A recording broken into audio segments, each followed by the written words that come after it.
Makes this look like a kid's room.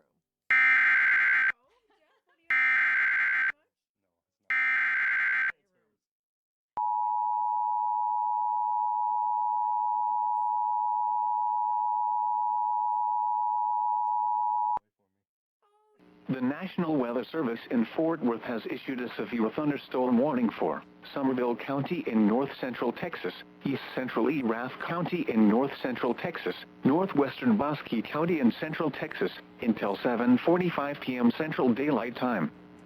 At 7:01 p.m. Central Daylight Time, a severe thunderstorm was located 8 miles southwest of Dinosaur Valley State Park, or 18 miles east of Stephenville, moving east at 30 miles per hour.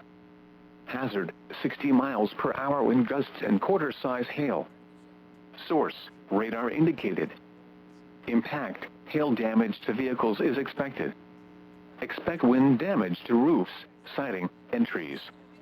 Locations impacted include Glen Rose, Dinosaur Valley State Park, Walnut Springs, Eulogy, Copperle, Brazos Point, Chalk Mountain, Nemo and Rainbow.